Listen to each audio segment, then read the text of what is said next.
Next हम लोग शुरू करेंगे इस वाले टॉपिक से चैप्टर को। टॉपिक का नाम है why forest are called lungs.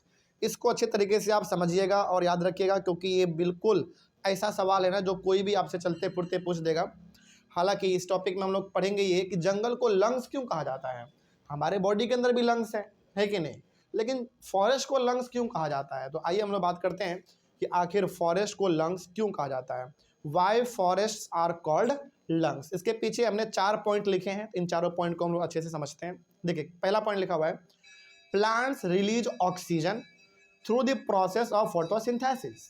यानी कि प्लांट जब अपने भोजन को बनाता है तो उस प्रोसेस को हम लोग क्या बोलते हैं, फोटोसिंथेसिस कहते हैं। तो भोजन बनाने के प्रोसेस में यानी कि प्लांट जब अपने भोजन को बना रहा होता है तो वो ऑक्सीजन को भी रिलीज करता है, और इस ऑक्सीजन को कौन इस्तेमाल कर लेता है, हम लोग इस्तेमाल कर लेते हैं, ठीक ना।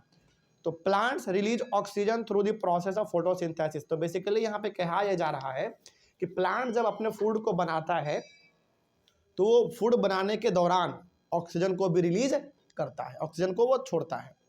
The plants help to provide oxygen for animal respiration. यानी कि एनिमल ही नहीं, हम लोग भी जो सांस लेते हैं ऑक्सीजन कहाँ से मिलता है, प्लांट से ही मिलता है कि नहीं। तो प्लांट हमारे लिए बहुत इंपॉर्टेंट हो गया। They also maintain the balance of oxygen and carbon dioxide in the atmosphere. Plant से हमको क्या मिला ये बताओ, ऑक्सीजन, और हम जो छोड़ेंगे वो क्या होगा, कार्बन डाइऑक्साइड। वो कौन ले लेगा, प्लांट ले लेगा। यानी कि हम छोड़ रहे हैं कार्बन डाइऑक्साइड, वो इस्तेमाल कर ले रहा है प्लांट, और प्लांट छोड़ दे रहा है ऑक्सीजन, वो इस्तेमाल हम लोग कर ले रहे हैं। तो इस तरीके से कार्बन डाइऑक्साइड और ऑक्सीजन के बीच में क्या बन गया, एक बैलेंस बन गया, एक साइकिल बन गया, है ना। That is why forest are called lungs. इसीलिए जंगल को लंग कहा जाता है, क्योंकि जो चीज़ हम छोड़ते हैं वो प्लांट इस्तेमाल कर लेता है, और जो प्लांट छोड़ता है यानी कि ऑक्सीजन, वो हम लोग इस्तेमाल कर लेते हैं, है कि नहीं। तो हमारा और प्लांट का दोनों के बीच में क्या एक तरीके का कनेक्शन है। तो दोनों एक दूसरे के ऊपर डिपेंड है, ऑक्सीजन का और कार्बन डाइऑक्साइड का लेन देन करते हैं, इसीलिए जंगल को लंग्स कहा जाता है। समझ में आ रहा है बात। तो यदि कोई आपसे पूछे कि बताइए जंगल को लंग्स क्यों कहा जाता है, तो आप ये 4 पॉइंट बता देना वहाँ पे, ठीक है ना। आगे बढ़ते हैं। अब कुछ एक्स्ट्रा पॉइंट भी हमारे पास हैं और इस चैप्टर में, जो कि इस लंग्स वाला नहीं है, वो अलग से है। तो लंग्स के बारे में जब पूछे कि जंगल को लंग्स क्यों कहा जाता है तो ये 4 पॉइंट बताइएगा। उसके अलावा हमारे पास फॉरेस्ट को लेकर कुछ एक्स्ट्रा पॉइंट भी है, तो आइए उसके बारे में भी बात कर लेते हैं हम लोग। पहला, trees take in water from their roots and release water vapour into the air through evaporation. देखो, एक ट्री को पानी कहाँ से मिलता है, उसके जड़ से, रूट से, और वो जो पानी उसके अंदर आया वो पानी एवेपोरेट भी होता है। एवेपोरेट का मतलब हो गया सिंपल समझो पूरा कहानी।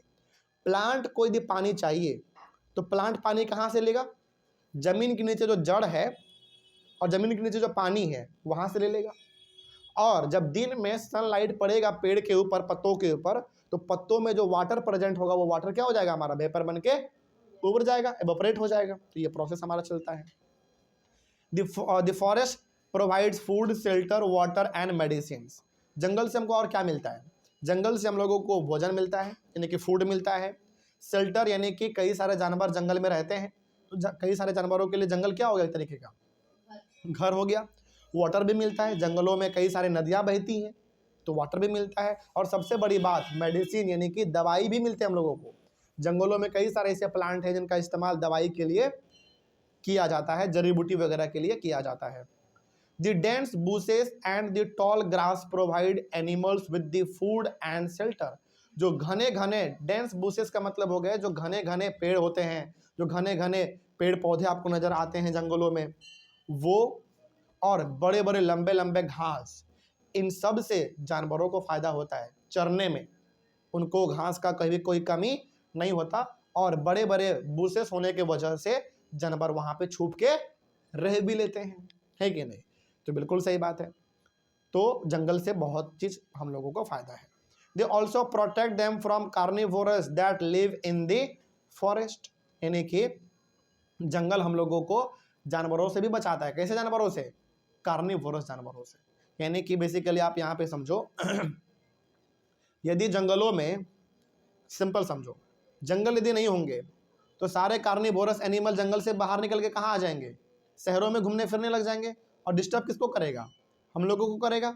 लेकिन जंगल है तो उनको खाने के लिए जो चीज़ चाहिए वो जंगल में मिल जा रहा है, तो फिर वो बाहर क्यों आएगा। इसीलिए कार्निवोरस एनिमल जो है वो जंगलों में ही रहते हैं और जंगल के जानवरों को ही मार के खा लेते हैं, वो शहर में कभी नहीं इंटर करता है, ठीक ना।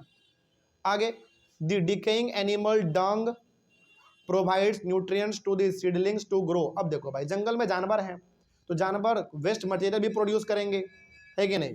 तो वो जो वेस्ट मटेरियल है वो एक तरीके से कहाँ गिरेगा ये पहले बताओ, जंगल के जमीन पे, और वो जंगल के जमीन को क्या कर देगा, बहुत ही ज़्यादा फर्टाइल बना देगा, यानी कि बहुत ज़्यादा उपजाऊ वाला ज़मीन बना देगा।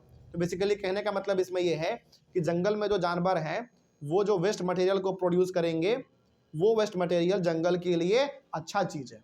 वो सड़ेगा, गलेगा, मिट्टी का रूप ले लेगा और उसके ऊपर नया प्लांट उगेगा तो उसको न्यूट्रिएंट खूब मिलेगा, है ना, वो अच्छी तरीके से ग्रो कर पाएगा।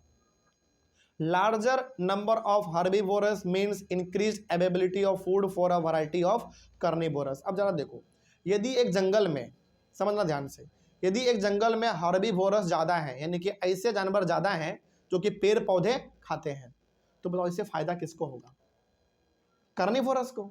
सिंपल से समझो बात, एक जंगल है, उस जंगल में हर्बीवोरस खूब पाए जाते हैं, यानी कि वैसे जानवर जो कि पेड़ पौधे खाते हैं वैसे जानवर खूब हैं, तो इससे सबसे ज़्यादा खुश कौन होगा, कार्निवोरस खुश होगा।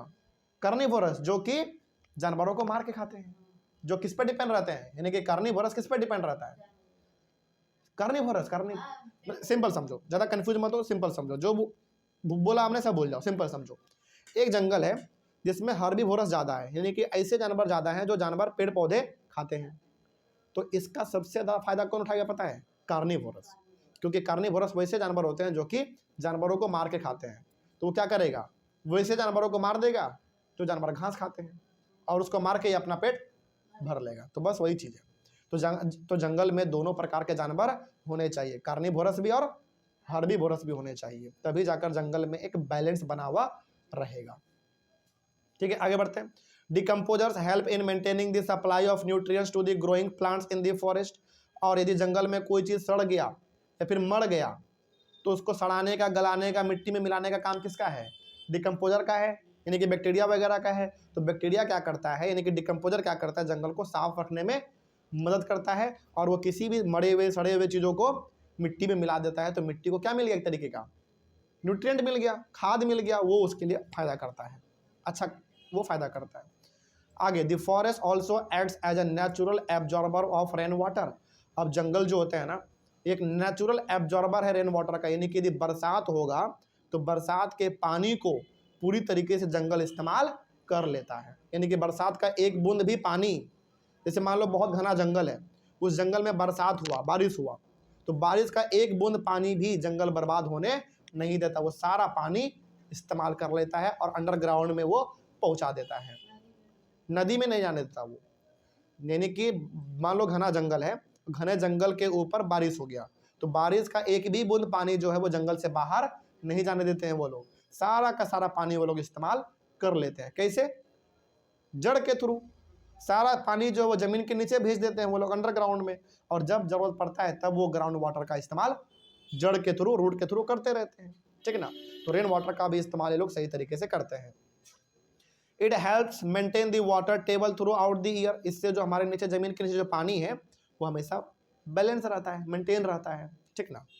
आगे तो कोई दिक्कत नहीं होता जंगल में पानी का। Forest also help maintain the flow of water in the streams so that we get a steady supply of water. और वैसी बात है, आप ये समझो, यदि जंगल के वजह से हमारा अंडरग्राउंड वाटर बढ़ रहा है तो बताओ ये अच्छा बात है कि खराब बात है, बहुत अच्छा बात है। तो उस अंडरग्राउंड वाटर का फायदा केवल प्लांट उठाएगा या हम लोग भी उठाएंगे, हम लोग भी उठाएंगे भाई, क्योंकि नीचे जो पानी है वो पानी तो सबके लिए बराबर है, उसी पानी का इस्तेमाल जंगल भी करेगा, उसी पानी का इस्तेमाल हम लोग भी अपने घरों में करेंगे, तो उस पानी का इस्तेमाल सभी को फायदा पहुंचाता है, ठीक है। तो जंगल देख रहे हो किस मायने में और कितने ज़्यादा अच्छे तरीके से हमारे लिए वो फायदेमंद है। तो जंगल बहुत चीज़ों में हमारे लिए फायदेमंद है। आइए 3 टॉपिक और बच रहा है, 3 point basically. Roots of trees normally bind the soil together, but in their absence, the soil is washed away or eroded. अब देखो यहाँ पे एक बात समझना, जंगल है, कई सारे पेड़ हैं, तो हर पेड़ का जड़ भी होगा, रूट भी होंगे, है कि नहीं। तो जड़ क्या करता है ना, मिट्टी को बांध के रखता है, मिट्टी को बहने नहीं देता। लेकिन मान लीजिए जंगल के अंदर आप गए और सारे पेड़ को आपने काट दिया, तो बताओ क्या वो जड़ अब किसी काम का है। तो क्या मिट्टी हमारा टाइटली पैक रहेगा या ढीला हो जाएगा, ढीला हो जाएगा। और हल्का सा अभी आंधी तूफान या पानी उसके ऊपर होके गुजर गया तो सारा मिट्टी हमारा बहा के वो लेके चला जाएगा। तो कहने का मतलब हम यहाँ पे ये बताना चाहते हैं कि जंगल में जो पेड़ होते हैं ना, पेड़ के जो जड़ होते हैं, जड़ मिट्टी को बांध के रखता है, मिट्टी को एक जगह पे होल्ड करके रखता है, मिट्टी को बहने नहीं देता है वो। लेकिन वही जंगल को आप काट दोगे, उसके जड़ को काट दोगे, तो जड़ मिट्टी को अच्छी तरीके से होल्ड करके नहीं रख पाएगा, और हल्का सा भी बाढ़ वगैरह आएगा ना जंगल में, तो पूरा मिट्टी वो बहा के लेके चला जाएगा। तो यदि आप चाहते हैं कि मिट्टी रहे, जंगल रहे, तो जंगल को काटना नहीं है बल्कि जंगल को बचाना है। ठीक है, आगे। Construction of roads, buildings, industrial development and increasing demand of wood created pressure on the forest and it started vanishing. लेकिन हम लोग आज क्या कर रहे हैं, हम लोग जंगल से होते हुए रोड बना दे रहे हैं, जंगल में बिल्डिंग बना दे रहे हैं जंगल को काट के, है ना, इंडस्ट्री लगा दे रहा है जंगल में जंगल को काट के। इससे बताओ नुकसान होगा कि नहीं होगा। इससे हम लोग जंगल को बहुत नुकसान पहुंचा रहे हैं, और इससे जंगल धीरे धीरे हमारा खत्म होता जा रहा है। जंगल खत्म हो रहा है इसका मतलब है कि पेड़ खत्म हो रहे हैं, और पेड़ खत्म हो रहा है इसका सिंपल सा मतलब है कि आने वाले टाइम में हम लोगों को ऑक्सीजन तक नहीं मिल पाएगा। समझ में आ रही है बात। तो ऑक्सीजन नहीं मिलेगा तो बताओ इसका समस्या केवल एक आदमी को झेलना पड़ेगा या सबको, सबको। तो ओवरऑल कहने का मतलब है कि पेड़ पौधे जंगल बहुत खूबसूरत चीज़ है, उसके ऊपर हमारा पूरा जीवन टिका हुआ है, तो उसको नष्ट नहीं करना चाहिए, उनको बर्बाद नहीं करना चाहिए।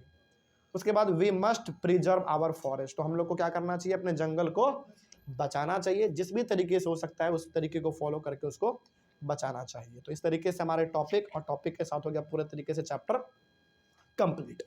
चैप्टर बहुत सिंपल था, चैप्टर बहुत छोटा भी था, इसलिए हम लोगों ने इसको बहुत जल्दी भी खत्म कर लिया। कोई दिक्कत इसमें समझ में आए चैप्टर में। चलिए, ऑनलाइन वाले बच्चे आप लोगों को कोई डाउट रहा होगा तो आप लोग एक बार कमेंट कर दीजिएगा।